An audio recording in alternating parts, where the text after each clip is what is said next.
Hey guys, it's Clovis, and we are at episode 9. How are we? I'm here with Thotsicle again. How are you? I'm chilling. I'm looking forward to this fight definitely.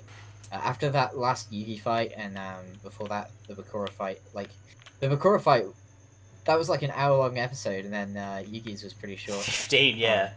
Um, Yugi was the shortest episode so far, I think. It's crazy because we have so much fun that we lose track of time. And then after we beat Yugi, it's like, well, do we really want to have an hour-long episode again? Because if we beat that Bakura fight the first time, if I didn't screw up, then it would have been like a half an hour or 40-minute long episode, which is... I'm happy with that length. I don't think it's long, but it's... I don't know, some people like long episodes, so... I hope people we don't got a bit mind of the... both. Yeah, there's a bit of variety, you know. It's like, oh, do they have those favorites boxes in UK where they have the different Cadbury chocolates and you kind of Oh, we just... call them roses. Cadbury No, roses. roses are the shit versions. Anyway, Oh, what nah, do you mean because heroes? maybe it's like it has like crunchies, like fun size Oh yeah, crunchies. no, those are Cadbury heroes, dude. Ah, yeah, it's cool. So our version of that is favorites, but yeah, roses suck. Anyways, yeah, as much as I love talking about trivial shit all the time, and I would definitely do that more and more as we continue on with the episode, we have one more duelist to fight, and I really like this duel. I hate humble bragging and saying that it's like an amazing duel, but out of all the duels, there are some that are just better than others. It's always going to be that way, and I think this duel is one of the better ones. Before I go in though, I do want to quickly look at the deck to show something. If you want We to did quickly win Dark comment. Hole. We Yes, did win Dark exactly. Hole. We won Dark Hole, and you know what? Against the boss, I kind of think maybe we should maybe use this. I don't know. Oh, is that Maybe deck was buffed as well? yeah, well, nerfed actually. So yeah, Oh, the whole sorry. Yeah. reason I actually wanted to show Dark Hole that was in the last episode is this card is so fucking powerful. I have no idea why they made it 50 deck cost. I mean, I guess the idea was it kills your cards as well, but if you use this card right, it is actually the like most powerful card in the game. Definitely top 5, maybe even top 3. Um, Definitely. Ryoku's Way busted, better than but Raigeki. yeah, it's literally better than Raigeki. Not that Raigeki is bad, but definitely this is more accurate to like the trading card game Raigeki's power than the in-game like um, in Duels of the Yeah, it's Roses weird. Raigeki. It's weird, yeah, Because because in the real TCG, Raigeki is way better than Dark Hole, but in this game, Dark Hole is way better. busted. So to quickly talk about like TCG interactions with that is Dark Hole destroying all monsters. It's like I think you can activate it main phase 1 or something and then summon the card after that. I'm not sure if that occurs after the battle phase, so I don't think you can wipe the board and then attack. I'm not sure. But the main difference, I don't know why they did this, but this destroys spell cards on the field as well. For whatever reason. So imagine Dark Hole in a TCG if it destroys all cards on the field. Like, it's kind of insane. I have no idea why they made it this way, but not only does it destroy all monsters, but also all spells and trap cards. So it's a total board wipe. You just set this, you play it, and then you can attack directly with like 4,000 attack, and it's just one of the best possible. It's like the most basic but best win combos in the game, period.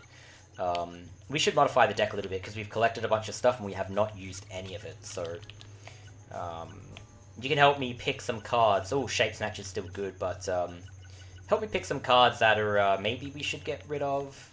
I Maybe think we Mech should get Hunter, rid of actually. Hourglass of Life. Oh, yeah, true. Yeah, that card really sucks. Um, Hane Hane is just kind of nice to have.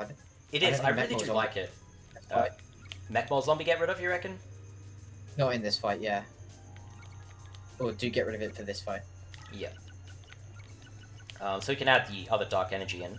So we've got 3 equips. Look at that. We're at the final boss and we only have 3 equips. And 2 of them are like nerfed equips. So it's basically like we have 2. Because, yeah, 2 of them are quite weak. We Are could we probably using get... Muyang Curry? I mean, Actually, yes. It sounds stupid, but I always think that even 1 life point recovery is good against guys. I don't want to spoil the fight, but you know, dealing damage in 1,000 points, even just regenerating like 1 life point when you're like 1,000 away from dying. Say the difference between being tremendous fired when you have 1k life points and 1.1k is literally a loss or not a loss. So I think I'm actually going to hold on to this. Um, righto. I know it sounds weird, but I've always noticed that it's like very useful interaction. So I think we had Dark Hole. I mean, we're against one of the most powerful decks in the game, so I think we should give ourselves like a powerful lone card, I guess. And then we can take it back out when we need to drop our deck cost inevitably in the second playthrough. Yeah. Maybe. Don't want to overuse it. Yeah, I don't want to. I do, but I don't. I don't want to spoil the field that he's got going. Maybe we'll see if we can beat him without it, and if we can't. We don't need... Oh, Magic Jammer. Well, that's actually very good for this fight. I'm definitely adding this in. I'm going to take out Neck Hunter. He's just such a brick. I may or may not regret that, but ultimately I've got other powerful fusions that I can use, Fiend Fusions, that do better than that. So add in a Magic Jammer. You could even use Violet Rain to cheese the terrain, but we don't really need to. We kind of want Yami to be there. It's kind of funny how we technically like nerfed all of the starter decks in this mod, but I guess this as being a Fiend deck is better than Cruel in the base game. It is, because, yeah, that card, that deck doesn't have Yami anyway. Yeah. That deck really can't do anything unless there is Yami or Wasteland on the field, and even then, like, just to quickly talk about it, if you actually duel against Rex and you try to, like, turn all your cards into zombies, he just kills you anyway. Eternal Rest. Yeah, so it's very, very dangerous. And if you don't use Eternal Rest, or say he kills all your zombies, your highest damage is Ushioni plus 1 equip, and then he just kills that with Brachioradus anyways. They really messed up with that deck. I think they really should have just given that deck a Yami train. I don't know why they didn't. They really messed up. But anyways, let's duel the boss. I'm also going to save, just in case I forgot, and I forget to at the end of this, because that did happen a few episodes ago. And we could reincarnate after, but that will, I guess, be for the next playthrough. Unless we lose, of course, then we reincarnate and go back in. But, yeah, let's get in the duel, and then I can do the whole talk about the field and the deck again. Whoa. Oh, actually, I can bait you into asking and mentioning, what is going on here? What's with all this? You know, right? Oh, I reckon it represents a bit of real life landmarks, I suppose. Yeah, landmark was the word we're looking for. Or heritage site at this point. Yeah, so this is the retread of the Stonehenge. It doesn't look like it because you've got all this other crap around it. But imagine, you know, this is the middle of the Stonehenge, right? Normally you have, say, labyrinth tile there, there, and, you know, you get the idea. And this is the center of it. So what I did for this duel, the concept is he is on one side of the labyrinth, and you kind of need to go through the middle to beat him, rather than it being both players either side. That, first of all, that gave me a bit of leeway to expand this little section. These Stonehenge tiles are also intentional. It's supposed to be the outer band, so say if this was like a 9x9 map, you could have the full Stonehenge here, but it's basically that it's shifted this way so that you can't get behind him in this duel. And then, of course, the rest of the terrain, the darkness and the crush is, well, we've summoned this evil dude, so it makes sense, right? And then, obviously, just stuff like that is laid out for the sake of gameplay. Again, duel I'm pretty proud of. I guess I would spoil the duel if I said everything now, but this is basically, like, Pegasus and both Manawydon Fableurs in one duel. Like, I really like this duel. And it came to me one day, like, the ball just dropped, and it went from me having, like, no real decent boss ideas to making, like, what I think is a really, really cool final boss, and I'm really, really happy with how this guy turned out. So, yeah, that's my little speech on that dude. Obviously, the original field is also modelled after Stonehenge, but I think this is more... It's a better field for gameplay, and it's a better field for... Oh, what shit. It is. What an idiot. Oh my god. It's funny because, like, I really want to continue the conversation, but every time something happens that's just so surprising to me. So, yeah, this guy just has a flag to play Magical Neutralizing Force Field whenever he draws it. The surprising thing is, though, this is his only copy of this card, and he has, like, 10 plus trap cards. This is one of the first time I've seen him play it, like, ever. let alone the fact that at Yes, it first does. turn.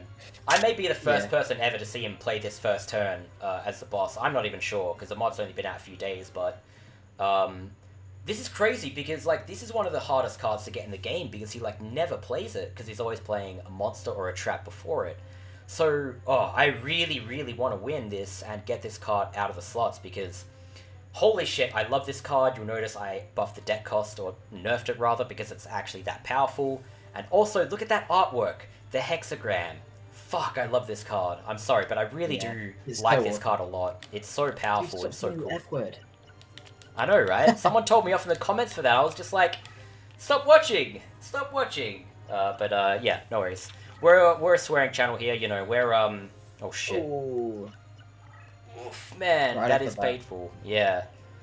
He has 3 of these suckers, so, as I mentioned, he's a bit like, yeah, Menawadan Fabula in the term that the bosses just have Ryoku because fuck the player, basically.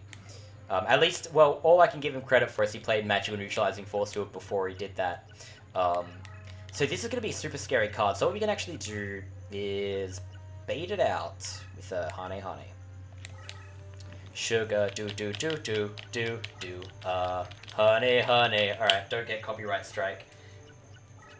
This will be a Zoa? I just got the joke. Good. Otherwise, I would never have a reason to sing that song. Ooh, And Two Summon Skull. it's a TSS, yeah. Look at that, 5k attack pretty TSS. good. It's really like we're playing against Menawad and Fabler, isn't it? Yeah. Ah, Well, God. we are. Yeah, we are, exactly. So it fits. But I guess we want to get rid of it with Swordsman. Yeah, definitely. Oh, if I'm this assuming was... he's got 3 Ryokus, right? Yeah, he does. So he can play more, but when you sit on lower life points, it nerfs his Ryoku. So the strat is to stay as close to like just over 1,000 life points, so you're safe from a tremendous fire, but not within threat of dying. If this was a Gorgon's Eye, holy crap, we would have just lost instantly there. I would have had to surrender. But this, because he played it on this side and not this side, I believe it could be another monster. The first turn he played a spell, he would regenerate 3, and then play this, which is -6, and then regenerate another 3. So this is... I don't think he has any monsters he got to play there. With that amount of summoning power. I could be wrong. I don't know, forgetting my own duelist. But yeah, this guy's dead. Boom. One mischievous demon versus one assassin boy. Easy fight. It would have been more fitting to call the, what's his face? Mischievous demon boy versus one assassin, but hey. Alright, so, again, the thing I'm actually most concerned about with this guy is Gorgon's Eye, because if you play something to get stunned, you're just going to lose, probably. So, I like to defend with cards back here. Just in case. Just in case. The synergy between... What was that, sorry? You could backdoor a Gorgon's Eye any turn and you'd never know. Yeah, exactly. Oh, shoot. Damn! I almost wanted to call this, but I didn't want to be too ambitious, but yeah. He does have Change of Heart, and he knows how to use it. He can also potentially make mistakes with it, because he's the opposite side of Pegasus, which this guy has a Pegasus AI. I don't know if I actually mentioned that. But yeah, you know, I'm actually glad that happened, so people could see that he actually does play that card and plays it correctly. But yeah, the backdoor Gorgon's Eye is so scary because, like, he has Mirror Force, and the synergy between those spells is obviously very obvious. You're locked out of playing defense position monsters, so all your cards are vulnerable to the, what's it called? Mirror Force. Yeah, Mirror Force. Very, very scary combination, and the Skull Knight Menowid Fabler does have that combo, but he's not very good at pulling it off. This guy, you'll see it every few fights, and it's very hard to get rid of him. Oh shit. I forget that. I need to move that thing. I should have. I really should have. Oh no, he's not going to attack. Oh yeah, so this happens sometimes. What did I even play here? He's going to move it towards my deck leader, I think, and then leave it. The Solitude. Yeah. So, what happens here is, as far as I know, again, not confirmed, because it's the opposite side, he knows he wants to take control of this, but then he ends up selecting the last card I played, I believe, how it works. And this is very interesting, because Pegasus will never do this normally, but what this guy can do is actually take control of your spells and activate them, which is crazy. The other day, I don't think anyone's had this, and I never thought this was possible, but the other day he took control of my Diane Keto, and he just activated it. It was a +0 for him, but hey, he took it away from me, so it looked kind of smart, you know. I'd like the idea of the AI making it seem like they do sentient plays. So yeah. When the AI seem to do, like, good stuff, it's just like, holy crap. Also, Reaper of the Cards, god damn it. I forget this card is actually very, very good still, so I'm gonna go ahead and use it. Although it will force him off the tile, won't it? Yeah, it'll force him off, but hey, we'll see. We'll see how it pans out. Damn. Look at a 0. It's his deck leader. Also, quick mention, you actually, you didn't want this deck leader to be 0, didn't you? You were encouraging me to make it, Fiend's Mirror. At one point. Did I? I don't remember. I believe you did. Well, you weren't, like, fully adamant about it, but, I think the sentiment to that was, you thought maybe, it was too cliche to give him 0 the man, I think is what... Yeah, I think it's, kind of an obvious choice as like a really strong fiend with a really strong evil guy.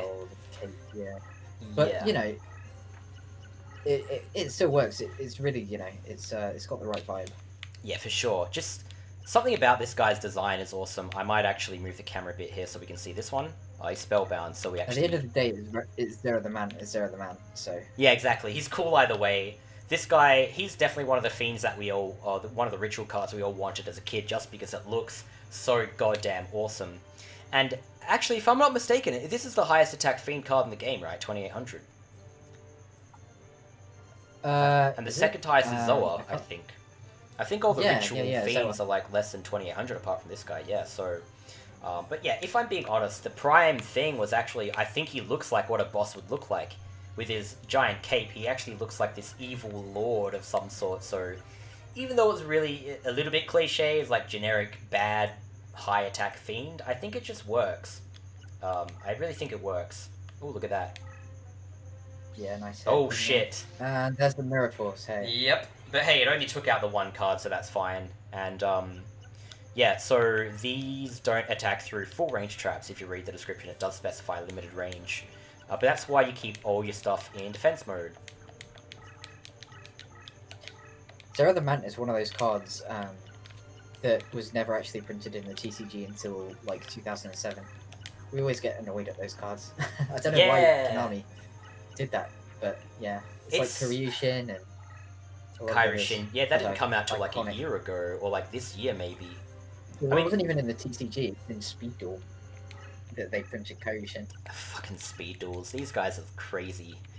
There's multiple reasons to be annoyed at this sort of thing, I reckon. The one for me is kind of petty, sounds kind of dumb. But it's actually because they changed the design of the cards over time. They used to have the really classic looking ones, but now the borders look very sharp, which is fine. I think it looks cool for modern Yu-Gi-Oh! But on the old cards with like the new thing, it's kind of weird. I'm trying to think of a good analogy about this, but I can't really think of one off the top of my head right now. But it's just, I don't know, it's like polishing a turd, honestly. It just, I don't know, there's something about the old cards, they have their own stink to them, even though I love them. But giving them like a fancy, sharp border, it's kind of strange. Anyways, it's really kind of... ugly how, like, the new normal monsters, the yellow is really pale on them, and also it says, like, it's just weird to see a Blue Eyes White Dragon that says Dragon Normal on it. Like, how weird is that? But yeah. Oh yeah, because they didn't used to say normal, did they? No, it was just the colour of the card. Damn. They'd have to specify it's normal. I mean, I guess, you know, I'm not going to shit on them for that. Like, that's not too bad, but I know it kind of does ruin the look when you see now. It's like, cards just are not the same as they used to be. But, relating this conversation back to Duels of the Roses, it's like, well, you watch the anime, and you buy cards, and then you go and play this game, And then this game has cards that aren't in the anime or the trading card. And then you go back to like try to look for these cards in packs, and you can literally not possibly find them. And it's just like, really, it's almost like two different canonical like universes. It's how Alpha, Beta, and Gamma the Magnet Warrior came with the game, but they're not in the game. Yes. And then this game has cards that you can't get as actual cards, like Space Megatron. Space Megatron has never been released in any language. It's a video game only card. Oh yeah, we looked at that before because we're trying to figure out what to change if we had to change its summoning power. And I noticed it had 3 in one game and like 6 in another game. They had no idea what the card was. They just kind of made shit up on the spot. But yeah, there was a lot of cards like that. And yeah, I'm glad you mentioned the thing. Yeah, that's very specific. Glad you mentioned. Space Megatron. Yeah, no, not Space Megatron. The Gamma Warriors. Because, like, you see them on the front of the card.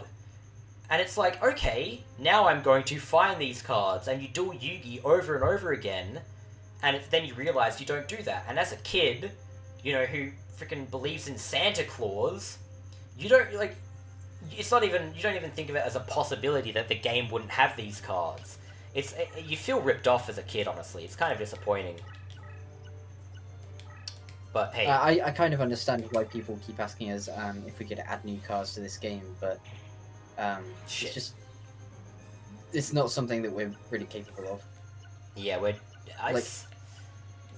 once you mod this game to a point where there's 3 mirror forces.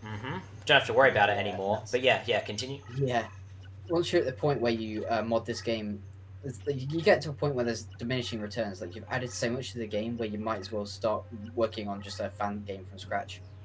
Like, yeah, that was the case with new assets, especially. With this mod, we've managed to squeeze as much as we possibly could out of the base. Yeah, nice power up. Yeah, well, I just want to attack it at trap cards, really.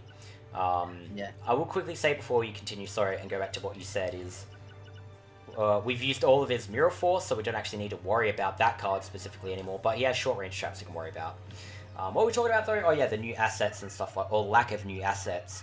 Yeah, we basically... this game, within its own constraints, is what we wanted to make a better version of the same game and not a new game. And the workload for adding new cards is just nuts. It's just insane. Oh yeah, because it's not like Forbidden Memories where you can just... the modding tools for that are pretty well fleshed out nowadays, and you can just add new cards with artwork. You can just put the artwork in and you don't need the models, but in this game you definitely need the models to make it work. Yeah. Also, I was thinking of what I should revive there. I could have revived Mirror Force, but he has all this defense mode stuff, so it would only kill one of his cards. I think Change of Heart is a play, and I'm going to try to do something very, very wacky with it. Copycat really is the hero of this deck. It really is. I almost left it as... have one ace card. Yeah, true. I almost left it as a slot obtainable card, and that you would get on Joey, but then I figured that people would just take 3 of them and revive Mirror Forces and just, basically beat... Like, it would make it easier the more powerful the enemy is. I have no idea what any of these cards are, but I really want to take control of this one. Yeah. I would go for that one as well. So that I can potentially hit him directly, then play a card over it, and then attack him again. He probably has a trap card next to him, or I guess not. Ooh. Maybe he does. Maybe he does. But either way, it's his own monster that suffers from it. Ooh, Mirror Wall, okay.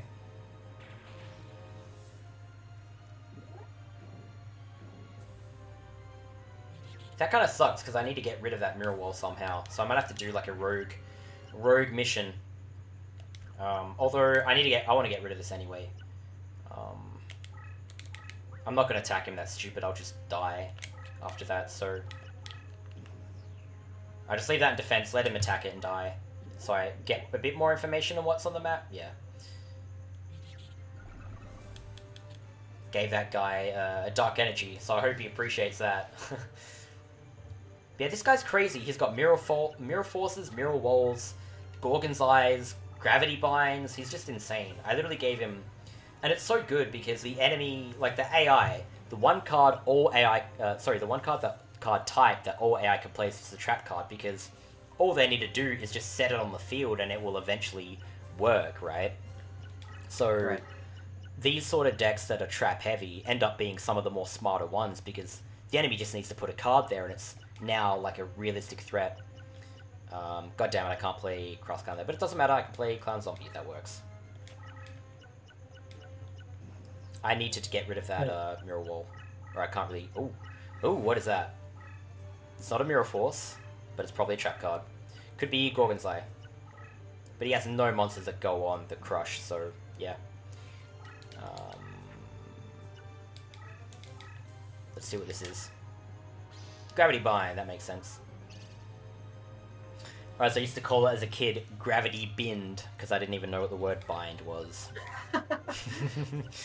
It's like that with a few cards, actually. Do you have any of those? I'm trying to think off the top of my head, like, the cards that I just didn't know how to pronounce them, so I just kind of pronounced it however I wanted to.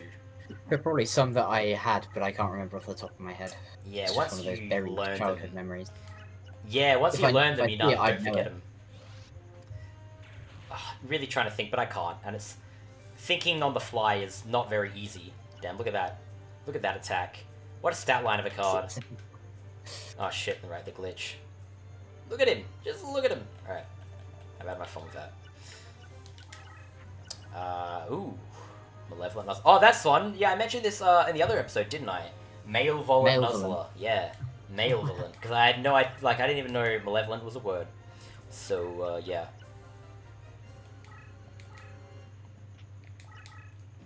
Going on a rogue mission again. He may move now, because, yeah, he's going to move to the left. See? Look at that AI. So smart. Not really, but, Be very generous there. Yeah.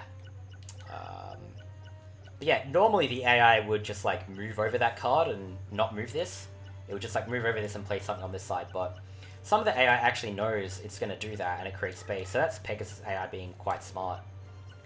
Ooh, Legion could be helpful here. Yeah, it would be. This card is so goddamn powerful. I think I just need to play this in defense mode here, right?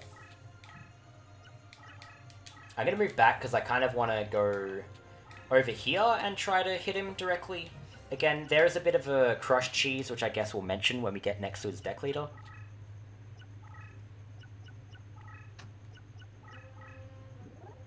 He will play a card over this though, so he's probably going to blow us up. Maybe. At least there's still no Gorgon's Eye to deal with. Yeah. That would have been dire. Very dire. I'm really just expecting it at any moment. When you're playing against people with Gorgon's Eye, by the way, the best strat is put a card in defense mode as early as possible, and then every turn just double tap it just to check the if there's a Gorgon's Eye or not. Because funny, people don't realize this, but Gorgon's Eye stuns your card if it tries to go in defense mode. Shadow of Eyes forces it to attack position. So if your card's already in defense, Gorgon's Eye doesn't force it back to attack position, it just stuns it in defense mode. Whereas Shadow of Eyes actually forces it back to attack mode. Not a lot of people realize that interaction, but it's one of those things. One of those things. Alright, what is this?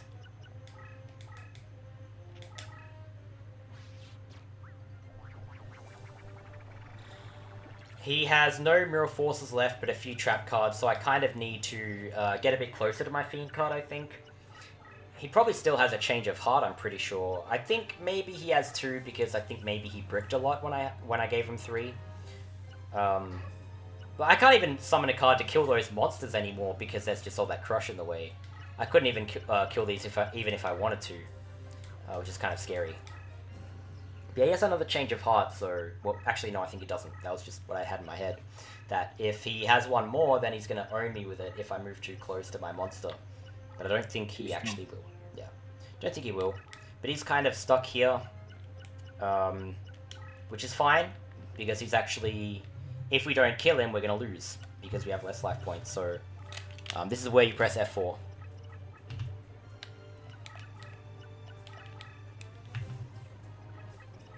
What a great quality of life. Quality of life, and it's the emulator, not the mod, so yeah, it's helpful. So if possible, I would like to play this on console. Oh yeah, for sure. Got possible sound glitch and... Yeah, by no the way, sound that's glitch. a common emulator bug is if there's Sound no glitch. in-game music, the sound effects keep playing, but the in-game music goes away. That happens quite often, and it's pretty annoying. But it's not really something we can deal with. You just have to restart your game until it's normal again. Yeah, like Eventually, Hmm? if you leave it playing with the sound glitch for too long, it will crash or start going just ear rape. So Yeah, you do definitely want to reboot your game. the volume levels are just insane on that, so really don't want to deal with that. It's just crazy, crazy loud, buzzing just constantly. I want to mention here while we're over this card, now figures why it's not a trap. Same with Pegasus AI. He will only revive Tremendous Fires from the graveyard. He will do that if you play one, but I didn't. But we happen to have him not draw any Tremendous Fires, which is very, very, very lucky. Otherwise, he'd probably be in a lot of trouble. So, one of the few times, I think maybe the only time ever I've seen him play Mimikatz before Tremendous Fire, and when I think this occurs, I think this is because these are literally all monster cards, or like, I guess he doesn't have any traps in his hand. If he has 5 monsters out, he can't play a monster, so say he has 5 monsters out on the field, and he is forced to play a card that isn't a monster, and he only has a spell, he will just play it. Anyway, if he doesn't have a trap there, I think we win. Yeah, we do. We don't, but we can play over this. We have a Malevolent Knuckle, don't we? Yeah, or is that already on the card? I don't think so. But I can probably just play another card and attack him directly anyway. Yeah, just twice. In fact, why don't we do this? Just for shits and Overkill. giggles. Yeah. Overkill! That gives you Ryoku. No, I'm just kidding. It doesn't actually do that. Yeah, as hard as this guy is with his buffed up deck, he is like a little bit cheesable. Yeah. Because he's not the true final boss. Yeah, he's not. He's not. And I think there is some intention to it. I say if you're able to actually manipulate him to move onto a crush tile, approach the other side, like you can clearly see there, I literally had to play around both sides of the field to actually get him in this position. So, and again, like a few of the fights have this, not all of them, but there's supposed to be like problem solving with the way you use the board and the tiles, knowing that the enemy don't like to do certain things or do like to do certain things on a crush map. So, yeah, if you choose this guy, I say seriously, I don't mean this sarcastically, like, good for you, because he can be very tough, and I'm glad you figured out that you could maybe beat him a bit easier than his fearsome, high-powered monsters may suggest. Unfortunately, the other boss is not as cheesable as this guy. I would say there's no fucking way. I don't even know. There's no cheese or, like, even effective half-decent strategy to that guy, but anyways, let's get this goddamn magical neutralizing force field. It's the only card in the graveyard slot, so it was the first card he played. So yeah, this guy, he actually drops very, very good cards, but some of them, it's extremely difficult for him to play some of them. Zoa he can play, people would have seen that. It's a more common card, because it's the highest attack card he has that isn't Zera. So if he has a handful of monsters that isn't Zera, he will actually play that just like straight up. Let me try and get... I'm not expecting a 3 in a row here, but I really, really want one of these badly, because out of like the 20 plus playthroughs, I think I only got like one of these, and I really love this card, so... Whoops. Yes. Hey, finally. Thank God. Who cares about the last slot? Who cares about the last one? Just... Oof. Thank God. I would have been so sad if I didn't get that. A little Easter egg kind of spoiler-ish thing, I guess. This guy has Berthame. The only way to get Berthame as a game is to have him play it and loot it from him in the slots. But still to this day, I have not seen him play it because any of his monsters he draws in the same hand that have a higher attack, he's going to play those. So he has to draw something like... I didn't even know. Like, I didn't even know what ridiculously specific draw he needs to play it. But you can always use, like, Rigorous Lever and hope that he has it in his hand. But yeah, we beat the final boss. I think we skip the dialogue and then we sing our praises through the credits before we wrap up the episode. 34 minutes. We'll take the white rose pendant from Seto, so he owes us now, just like the base game. We've all seen this dialogue like 50 goddamn times. So yeah, well, for us it's probably like in the hundreds. Hey, there's a card password. How cool is that? Oh yeah, I didn't actually enter that. Maybe we should enter that on our next playthrough. Yeah. Maybe. Maybe if I patch the game, because I still haven't. But I probably should do that by the end of this playthrough. I just knew we weren't going to use what we patched, so save the game. Game completed. It is the credits. I don't even know what I wanted to say during the credits. It was just I felt like it's fitting to end the playthrough with the emotional music of the credits. What do you think? It's not quite the ending, but we're gonna take a short break from recording these. I've enjoyed it so far. Hope you're playing this. Hope this hasn't been too spoilerific for you. If you're trying to avoid spoilers, maybe watching this was a bad idea. But yeah, I think I'm hoping that the people watching this are the people who already played it that wanted to see us play and talk about it, and also the people who just don't care about spoilers. Yeah, that or I was gonna say people who may be not in a position to actually play the game themselves for whatever reason. Yeah, because a PS2 emulator is a bit more complicated and intensive to set up than like a Game Boy emulator, you know. So yeah, for sure. Obviously, it's almost like there is a bit of a barrier to entry with this. Yeah, the exact word I was going to use. So yeah, I guess what I want to say, and it's not like this thing is over yet, but as far as the first half is concerned, I just want to say thanks to everyone for watching up till this point. We've not been able to keep up with comments because we just pre-recorded all these before we uploaded them. I hope there's a good balance of insight, entertainment, and just in general banter, I guess. Just for entertainment purposes, because it's great to just be able to play this game and say that, you know, we made all these decisions. It's very, very, very fulfilling after we spent so many months, you know, doing this sort of stuff. So, yeah, thanks to everyone for watching, and that's the end of the first half of the Duels of the Roses Redux mod. Thanks for watching. We're recording this on the 30th of December, so we'll probably hop back to it after the New Year's, because I'm probably not going to be able to do it tomorrow. But yeah, definitely not, and definitely not the day after that, because we'll probably be hungover knowing shenanigans. So yeah, Happy New Year, everyone. I know this is like going to be uploaded after like weeks after New Year's probably, but yeah, like 2 weeks. Yeah, so either way, thanks everyone for watching up until this point. We look forward to the next episode. It's probably just going to be Thots and I for the rest of it. Maybe Blair will come back in. He's on holiday at the moment, but overall, yep, we've been having a lot of fun, and we hope that you guys who are watching are having even a fraction of the amount of fun that I'm having doing this, and I hope that's true for you as well, Thots. Yeah, no, it's been a blast. Just getting everything that I wanted to say about this game out. Yeah, it's just... Yeah, and there's still more to say. So without the intro repeating itself again and playing some power metal, this is goodbye for now. So thanks everyone for watching, and we'll see you guys in the next one. Peace.